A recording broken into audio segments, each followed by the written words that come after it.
اللهم صل على محمد وآل محمد. اعوذ باللہ من الشیطان الرجیم. بسم اللہ الرحمن الرحیم. وبہ نستعین وہو خیر المعین. ربی یسر ولا تعسر وتمم بالخیر. وصلی اللہ علی سیدنا نبی وآلہ الطاہرین. اما بعد فقد قال اللہ تعالی فی کتاب المبین. بسم اللہ الرحمن الرحیم. یا ایھا الذین آمنوا کتب علیکم الصیام کما کتب علی الذین من قبلکم لعلکم تتقون. اللہ کے نام سے جو بڑا مہربان نہایت مسلسل رحم کرنے والا ہے. تمام تعریف اس خالق مخلوق کے لیے زیبا ہے جس کائنات تخلیق کی، اور تمام درود و سلام مقدس ذات میں جو باعث تخلیق کائنات ہے. اس ماہ مبارک رمضان میں ایک بار پھر ہم اللہ تعالیٰ کے درگاہ میں، اس کی بارگاہ میں شکر گزار ہے کہ اس نے ہمیں ایک بار پھر ماہ مبارک رمضان میں اپنا مہمان قبول کیا. ان ماہ مبارک رمضان کے دن و رات سے، ان ایام سے بھرپور استفادہ حاصل کرتے ہوئے اللہ کی بارگاہ میں اپنا مقام اور رتبہ حاصل کیجیے کہ جہاں پروردگار عالم نے اس ماہ مبارک رمضان کو فرض کرنے کا مقصد، یعنی روزے کا مقصد، روزے کا ہدف لعلکم تتقون ہے. تقوی کا موضوع ہمارا نہیں ہے، البتہ ہمارا عنوان ہے نماز جماعت اور اس کی اہمیت. ہم سب جانتے ہیں کہ پروردگار عالم نے انسان کو دنیا میں بھیجا یا تخلیق کیا ایک مقصد کے تحت. یعنی وہ مقصد کیا کہ قرب الہی حاصل کرنا.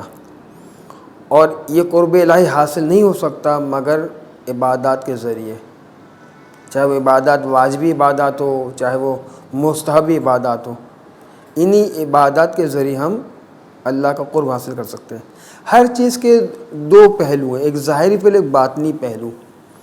مثلا یہ جسم ظاہر ہے، باطن روح ہے. اس نماز میں ظاہر کیا؟ اٹھک بیٹھک کرنا یا قرأت کرنا، رکوع سجود قیام تشہد و سلام، یہ سب جسم میں نماز ہے. روح نماز کے خشوع و خضوع. خشوع و خضوع یعنی اخلاص کے ساتھ اور تواضع انکساری، گڑ گڑانا، رونا، مختلف معنی کیے گئے. اور اس کی عظمت نماز جماعت کی فرادہ سے کئی گنا زیادہ ہے.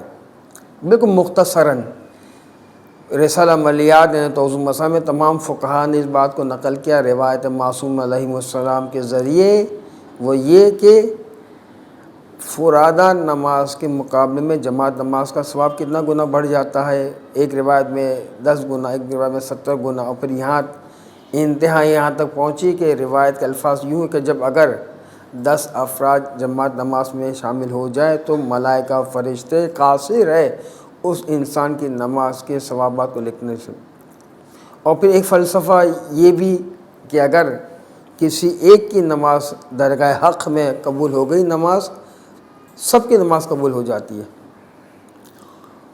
تو یہاں پر اللہ تعالیٰ نے سورہ مومنون میں یوں کہا، بسم اللہ الرحمن الرحیم، قد افلح المؤمنون الذین هم فی الصلاۃ خاشعون، کہ کامیاب ہو گئے وہ مومنین کے جو اپنی نماز میں خشوع و خضوع کرتے ہیں، تواضع انکساری کرتے ہیں.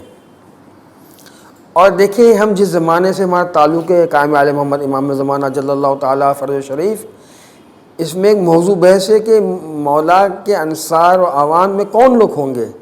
تو روایت خلاصہ یہ کہ ان کے عوام و انصار میں وہ افراد ہوں گے کہ جو اول وقت اور باجماعت نماز پڑھتے ہوں گے.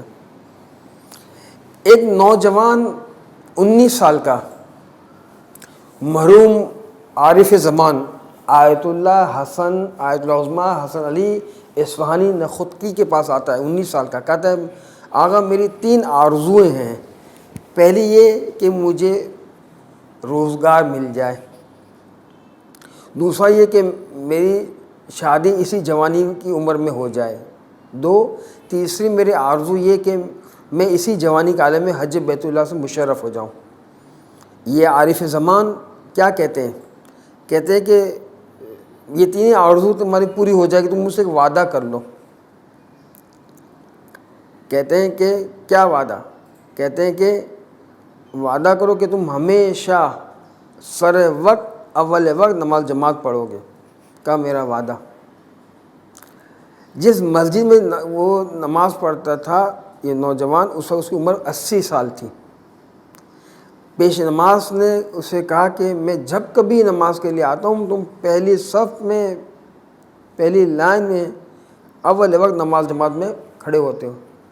تو کہا کہ آقا عارف زمان مرحوم آیت اللہ عظمیٰ حسن علی اصفہانی اعلیٰ مقام کو میں نے یہ 3 سوال پیش کیے تھے، 3 آرزو انہوں نے مجھے یہ بتایا، اس وجہ سے میں نے یہ وعدہ پورا کر رہا ہوں۔ ایک شخص 11ویں امام کے پاس آتا ہے اور کہتا ہے کہ مجھے رقہ لکھ دیجیے، معرفی نامہ کر دیجیے، مجھے کہیں کسی سے کام لینا ہے۔ امام نے کہا ٹھیک ہے، رقہ یعنی معرفی نامہ، تائید نامہ، میں لیٹر لکھ دیتا ہوں۔ جیسے ہی قلم اٹھایا اذان شروع ہو گئی، امام نے قلم بند کر دیا اور کہا کہ پہلے نماز پڑھ لیتے۔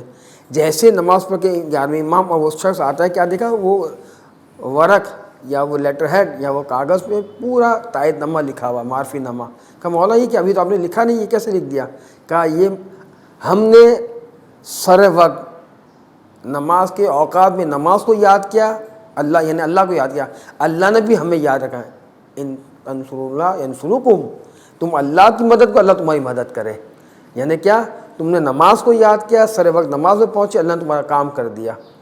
انسان زندگی میں یہ اصول بنا دے کہ میں اللہ کو اس کے اوقات میں اس کے مقام پر یاد کروں تو اللہ تعالیٰ بھی میرے کاموں میں میری مدد فرمائے گا۔ یعنی کیا؟ ہر عبادت کے انجام دینے کے بعد یا عبادت کے درمیان دوران عبادت دعا قبول ہوتی ہے۔ ہم اس وقت ماہ مبارک رمضان کے روزوں کی حالت میں مشغول ہیں، مصروف ہیں، اس وقت دعا رد نہیں ہوتی ہے، اللہ تعالیٰ سے دعا کرے۔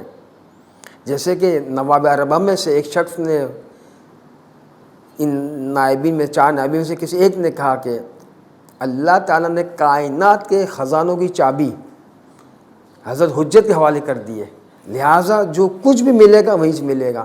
صرف تمہیں یہ کہنا ہے، کھجور اٹھاتے وقت یہ کہنا ہے اللہم عجل لولیک الفرج، اے اللہ اپنے ولی کے ظہور میں تعجیل فرما۔ آپ نے امام کو یاد رکھا، امام بھی آپ کو دعا میں یاد رکھیں گے۔ پروردگار سے دعا ہے خداوند کریم مجھے بھی اور آپ کو بھی اس ماہ مبارک رمضان کی تمام خیر و برکت حاصل کرنے کی توفیق عطا فرمائے۔ نیز یہ کہ خطبہ شعبانیہ یعنی آخری جمعہ کا خطبہ میں مراد یہ ہے، نہ کہ وہ مناجات شعبانیہ، اس میں رسول صلی اللہ علیہ وسلم نے کیا کہا؟ اس ماہ میں ماہ مبارک رمضان میں مستحب عبادات کے ثوابات بڑھ جاتے ہیں، یعنی نماز جماعت کے ثوابات عام دنوں میں جو اللہ تعالیٰ نے رکھے ہیں جہاں ملائکہ فرشتہ قاصر ہو جاتے ہیں، یہاں پر ماہ مبارک رمضان میں خاص اہتمام سے جو لوگ جاتے ہیں، تمام مسلمان جاتے ہیں، مسجد میں رش بڑھ جاتا ہے عام دنوں کے مقابلے میں، وہاں ثوابات بھی بڑھ جاتے ہیں۔ خداوند کریم سے دعا ہے کہ پروردگار عالم ہمارا بھی نام ان عبادت گزاروں میں، نماز پڑھنے والوں میں، نمازیوں میں، نماز سے قائم کرنے والوں میں شمار فرمائے اور ہمارے عاقبت خیر فرمائے۔ وصلی اللہ علی سیدنا محمد وآلہ الطاہرین۔ اللہم صل علی محمد